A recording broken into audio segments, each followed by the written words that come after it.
was going to do a roleplay.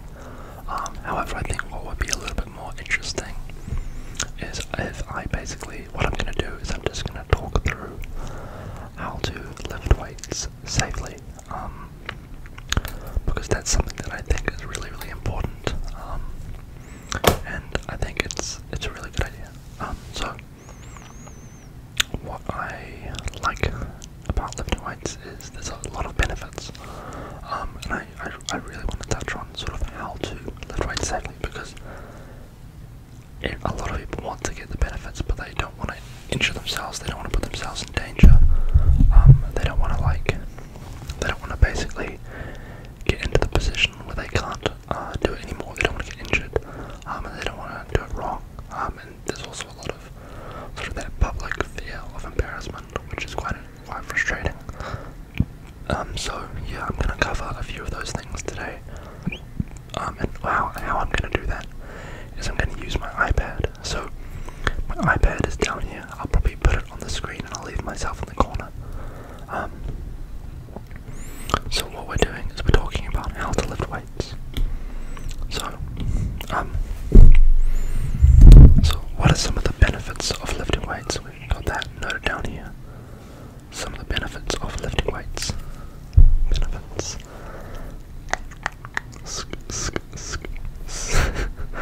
So there's actually quite a lot of benefits of lifting weights. So I mean, from a health point of view, that's the main place. I mean, you can extrapolate outwards and you can say that it benefits all areas of people's lives.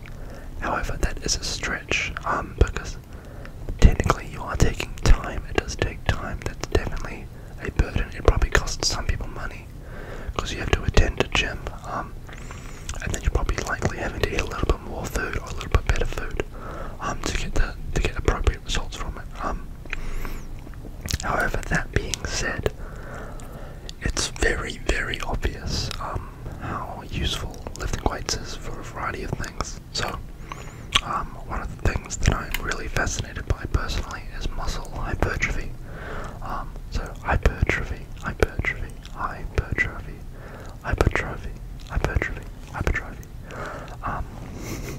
So there's a few different benefits.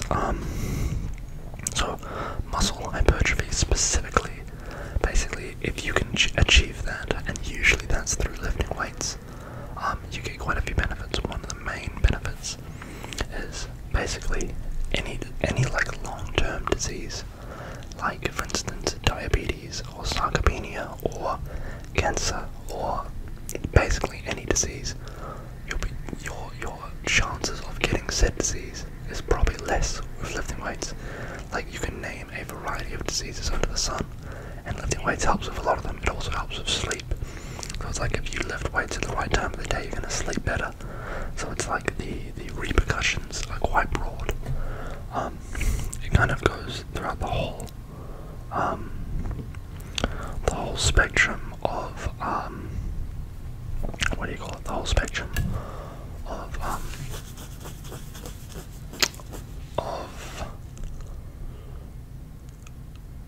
like every health condition that you can think of is usually helped. I actually wrote a whole article. I'm kind of blanking because I'm doing ASMR. It kind of changes the way that I talk a little bit, which is unfortunate. One of the things that, like, it's pretty well established that there's a lot of benefits to lifting weights, but it's like, what's really going to end up happening? So, for the most part, what will end up happening is you'll get stronger. You'll also get bigger muscles. And for instance, some of you might be a girl, and you might be girls, and you might be thinking, well, I don't want to get bigger. And it's not really the case, like, that you'll get too bulky. Like, it's very, very hard to do that. So one of the examples that I like to use is, like, if you're a girl and you're 70 kgs or X kgs, 70 kgs or X kgs. It doesn't really matter if your body weight stays the same, but you get more muscle.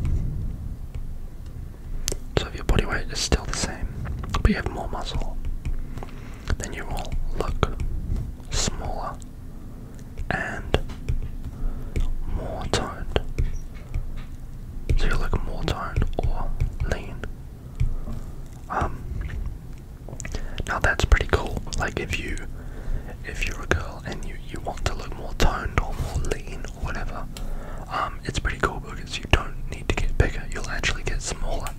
And why all of that? That is basically because muscle is heavier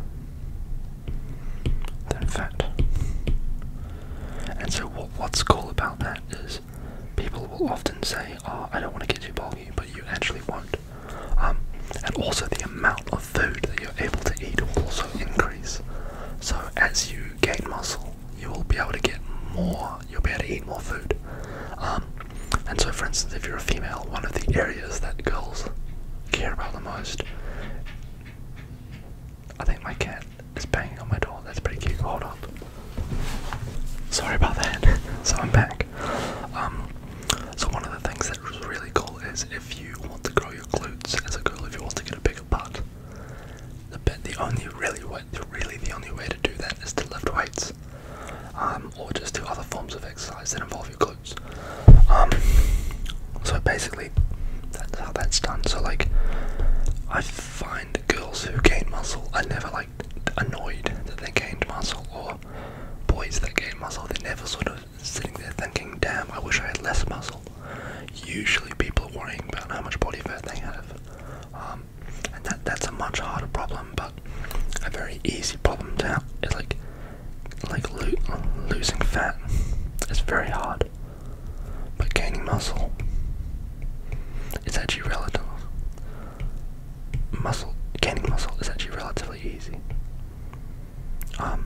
which is really cool, because basically it allows us to make a really massive change in someone's health really easily. So I'll leave it there in terms of like why you should lift weights. It's beneficial for a number of reasons. It's like, yeah, so I'm not going to try and sell any more there, but so one of the very first things you should do is you should basically pick some exercises. So like you should try and find some exercises that you think would be a good idea for you. So some exercises that I think are like a classic example. You would have like a row movement. So that might be like a cable row. If you put that into YouTube, you'll see a cable row will come up. That's a great all-round movement for developing the back muscles. And then you have a squat or a leg press. So a squat or a leg press can develop the legs. So this develops the back, and this develops the legs. So for those of you who already lift, this might be a bit basic, but I can go into a lot more detail than this if needed. So like different exercises will do different things, basically. And so one of the things that we want to do is we want to achieve good form. So what is good form? So good form is effectively how you do the exercise, how it is performed. So it basically does, like it's how the exercise is done. And one of the most important things within form is picking the right weight. So you want the weight you pick to be pretty good, because basically the weight determines the intensity, and while you do want the exercise to be intense, you don't want it to be so intense that you cannot lift the weight. So in exercise science, we would call this absolute intensity.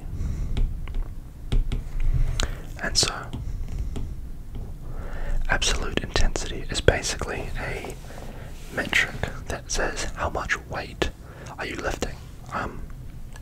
For example, let's say if you could do 10 kgs, it might take you a few sessions to get to 11 kgs. But if all of a sudden you went from 10 kgs all the way to 12 kgs, these are just arbitrary numbers. You could make that 100, you could make that 200, whatever. But let's say if you wanted to go to 112 kgs, you went there, all of a sudden you wouldn't have time to adapt. So, adapting, that's what gets you from there to there. Maybe over like 2 weeks. And maybe you did that movement 3 times. Or 4 times. Within the 2 weeks. So you've done it for that amount of time. And yeah, so basically you don't want to have too much weight, because that's what people will call ego lifting. And what's important about that is it's not just that it's dangerous. It's also going to make you progress slower. So you want to pick the right weight, and don't be intimidated by the amount of weight that you use, because what's really cool is a rep range. So the rep range. So what does this term mean? So the amount of reps that you can do that still do something is anywhere from 5 reps all the way until 30. So let's say you do the exercise once. So that would be like doing one push-up would be, so 1 up and then 1 down of a push-up, that's 1 rep. And then if you do 30 of those, that would still give you the same amount of hypertrophy, given that everything else is the same as the 5 reps. So the 5 reps would give you the same amount.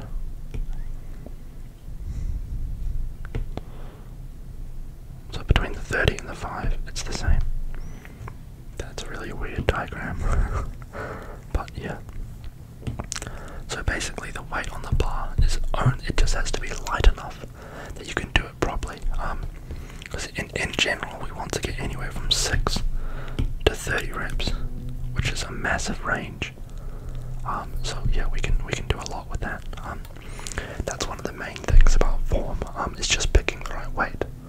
And then secondly, you want to make sure it's controlled. So let's say, for instance, this is what we call the eccentric. So you don't need to remember this term, but that's basically, let's say we have a person doing a push-up. It's a terrible person doing a push-up, and then when they're at the bottom,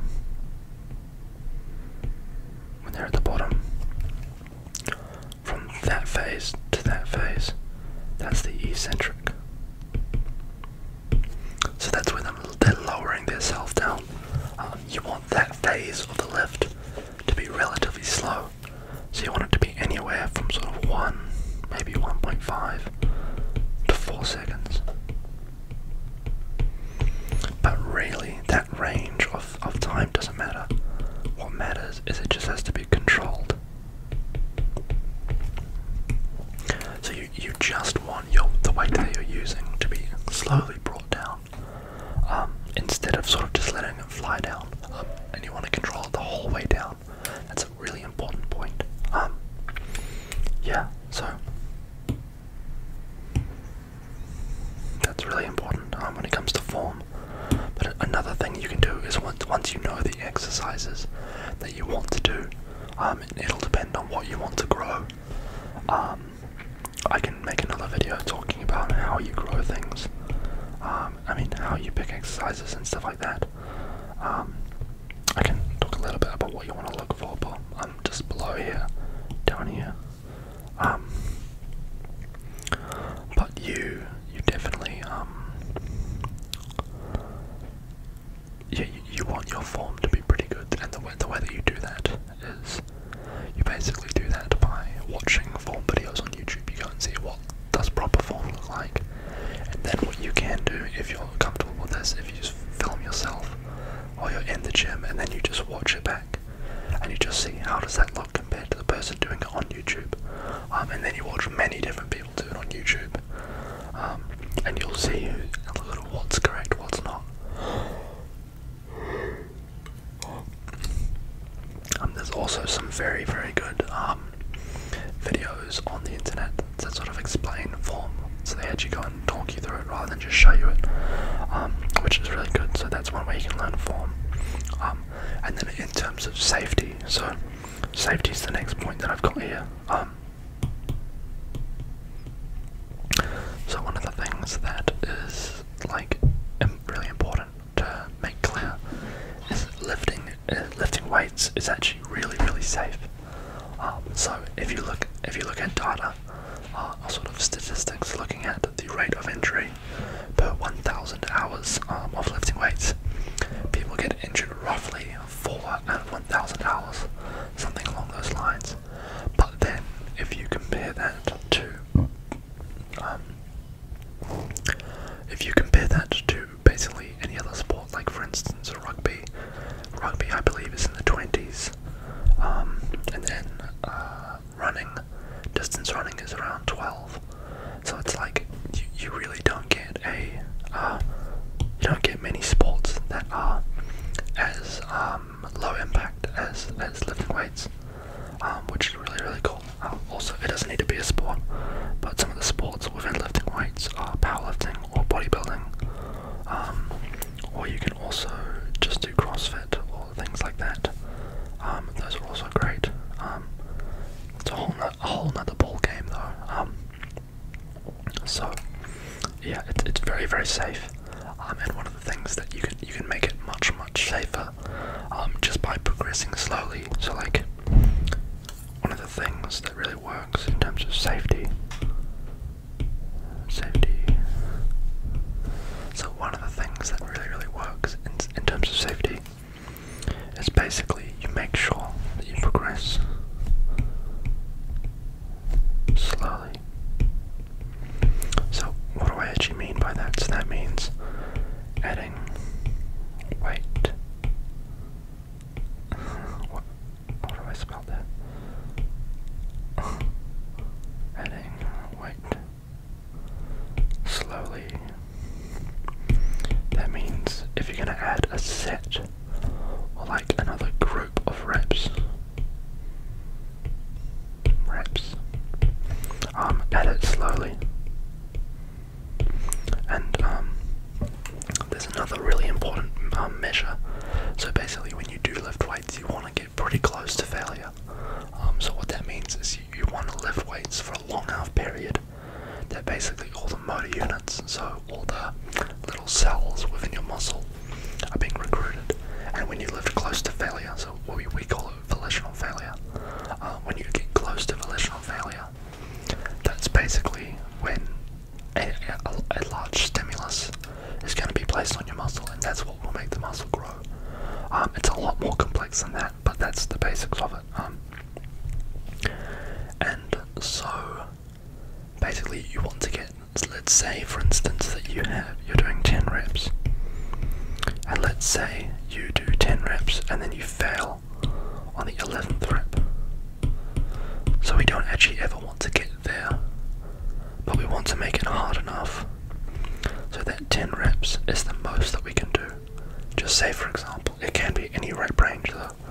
Like I could have said 8 reps, could have said 6, could have said 30, like it doesn't actually matter. What's really important is how far we are from failure. So anywhere from 3 to 4 reps from failure.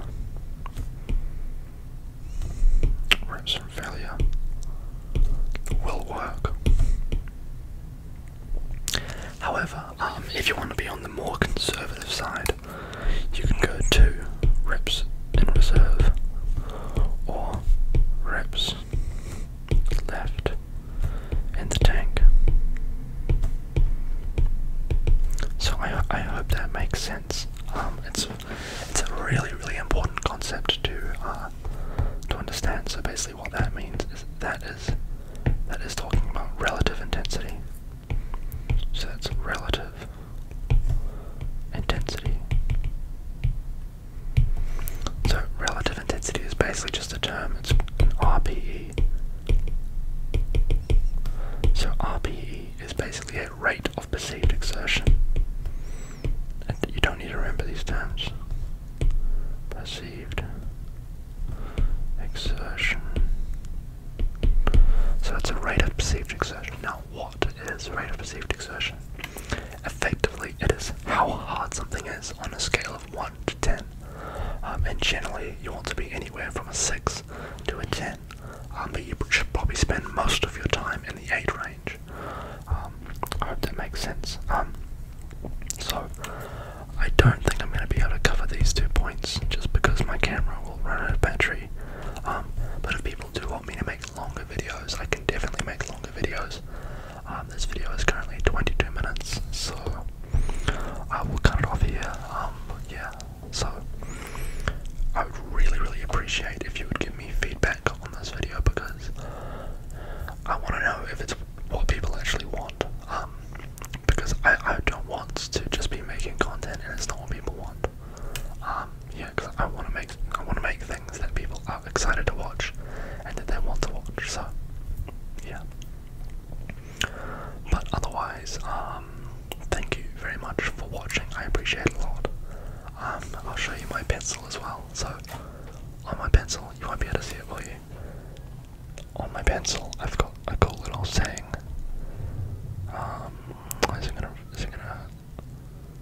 It's not gonna do it, is it? So you can see on my pen, you might be able to see on my pencil, it says "Seek Stillness." That's just a cool little thing about my pencil. When you buy products from Apple, they let you get it engraved. If you follow this channel, you'll probably know that I'm a massive Apple fanboy. But yeah, it's not gonna focus on me, cool, but whatever.